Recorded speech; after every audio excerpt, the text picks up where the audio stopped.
After a survey of these important Federalist papers, Federalist 10, 37, and 51 among them, we are well situated to make some important general conclusions about the American founders and the Constitution.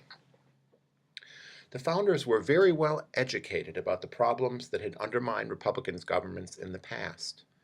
Their conclusion, well stated by James Madison in Federalist 10, was that popular government had been rent by the violence of faction. Madison begins Federalist 10 with precisely this indictment. He writes, "The instability, injustice, and confusion introduced into the public councils have, in truth, been the mortal diseases under which popular governments have everywhere perished, as they continue to be the favorite and fruitful topic from the adversaries to liberty derive their most specious declamations. The valuable improvements made upon the American constitutions on the popular models, both ancient and modern, cannot certainly be too much admired. But it would be an unwarrantable partiality to contend that they have as effectually obviated the dangers on this side as was wished and expected. Complaints are everywhere heard from our most considerate and virtuous citizens, equally the friends of public and private faith and of public and private liberty, that our governments are too unstable, that the public good is disregarded in the conflicts of rival parties, and that measures are too often decided not according to the rules of justice and the rights of the minority party, but by their superior force of an interested and overbearing majority.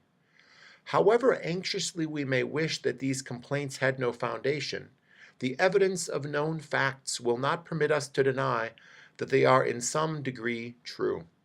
It will be found indeed on a candid review of our situation that some of the distresses under which we labor have been erroneously charged at the operation of our governments.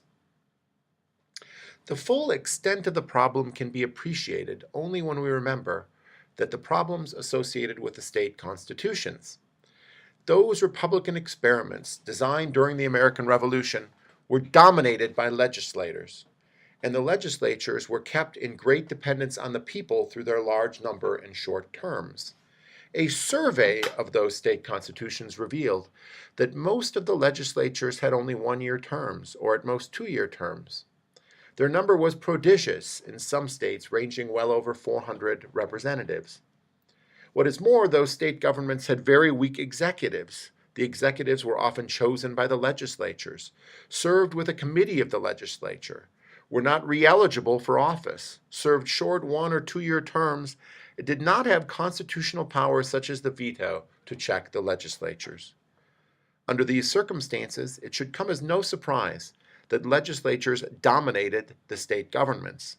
There were no branches of government there to resist the plans of the legislature or to make it think deeply about the problems it faced. Madison diagnosed this problem in Federalist 47 and 48. He labored to articulate this problem in the Constitutional Convention, where he worried that, quote, experience had proved a tendency in our governments to throw off all power into the legislative vortex. The executives of the states are in general little more than ciphers. The legislatures are omnipotent. If no effective check be devised for restraining the instability and encroachments of the latter, a revolution of some kind or other will be inevitable. The preservation of Republican government therefore required some expedient for the purpose, but required evident that in devising it, general principles of that form should be kept in view. Madison sought Republican remedies for the problems incident to Republican government. Let's be clear. The disease was faction, concerted action on one part of the community to suppress the rights of the other parts of the community. This was done sometimes with malice, but even more so, it was done with lack of forethought. Through the passage of stupid, ill-designed legislation, such as the paper money schemes of the founding era, when state legislatures agreed to print money as a means of covering their debt. How were these problems solved? What were the remedies? Which remedies were most important? This leads us to the principles of these seminal Federalist papers.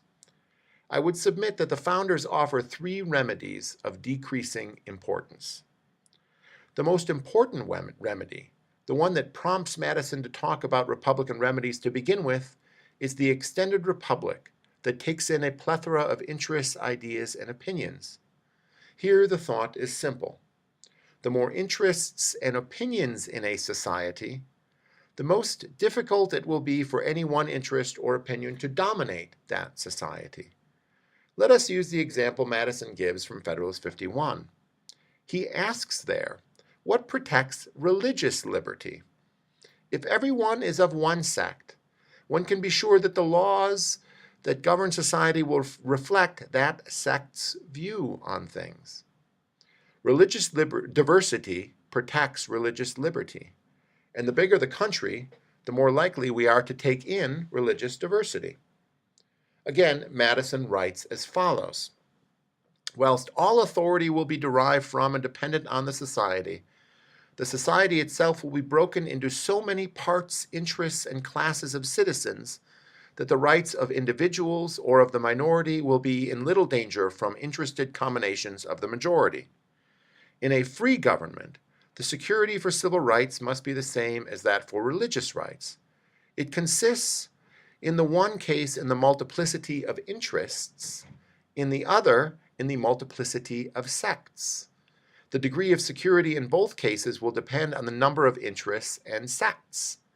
The degree of security in both, and this may be presumed to depend on the extent of the country and the number of people comprehended under the same government. End quote. With diverse kinds of property and diverse classes, no one group will be able to force the issue. Each group will have to compromise, listen to other groups, and reason together about the nature of the public good. Again, hear Madison from 51. In the extended Republic of the United States, and among a great variety of interests, parties, and sects which it embraces, a coalition of a majority of the whole society could seldom take place on any other principles than those of justice and the general good. This leads to a closely related second principle, representative government. It is necessary for the government to reflect or represent that diverse society if it is to achieve those principles of justice and approximate the general good. Think of it like this. England had a diverse economy, but liberty was not as secure there when it lacked a representative government.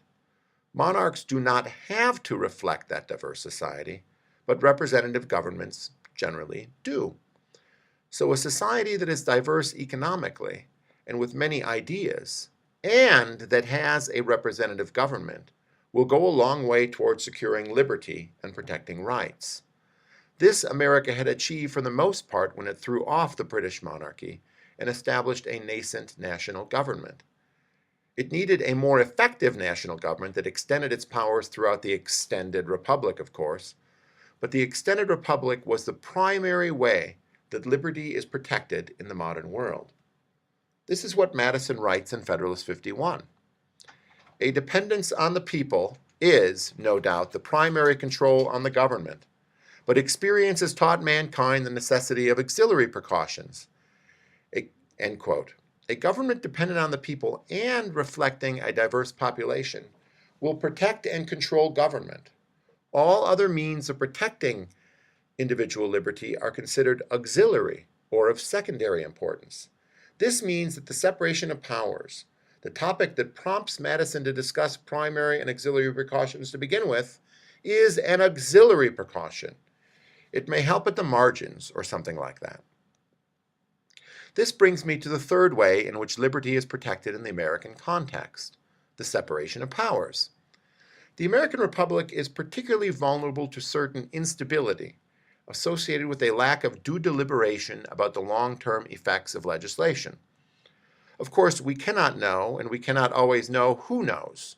The early state constitutions allowed for a fast policy-making process, where popular passions were allowed to become law without the input from the executive. The legislative vortex was not conducive to wisdom. But that was a manifestation of a larger problem, namely the problem of identifying wise laws. It would be wonderful if we would always know what the best public policy is, and it would be even better if we would always be able to identify the person who knows the best public policy. This is how the problem of faction will manifest itself in the American context. not with peasants with pitchforks against the wealthy so much as with the people doing something stupid that they would later regret. We will look at this in a later module and in later videos. This is where the separation of powers can be most helpful. We may not know who is wise, or we may not know what is wise, but we can demand that every policy suggestion be looked at with many eyes and with different sets of eyes. We can construct a deliberative policymaking process where two branches of the legislature and where the executive must all agree on a particular policy. We can slow down and use many eyes. This is as close to as the human condition allows in making wise legislation. Will stupid legislation still pass through? Yes. But the separation of powers allows for less stupid legislation than the alternatives, because it is slow and requires many to assent to the particulars of a policy. The separation of powers tries to be strong where democratic government is weak. The founders therefore insisted that the president not be chosen by Congress. They insisted that the president have a way of participating in the policy process and that he would bring a more continental view to his job. They insisted that the Senate would think differently than the House. All three, the House, the Senate, and the President, would have to agree, and all would be chosen differently from the others and therefore have a different point of view. This is what the separation of powers does. It makes government more likely to be smart. One could argue against Madison, of course, but this is the order. Liberty is secure when we have a large, diverse country with representative institutions. After that, it is a question of improving unfavorable conditions, and the separation of powers accomplishes precisely that improving.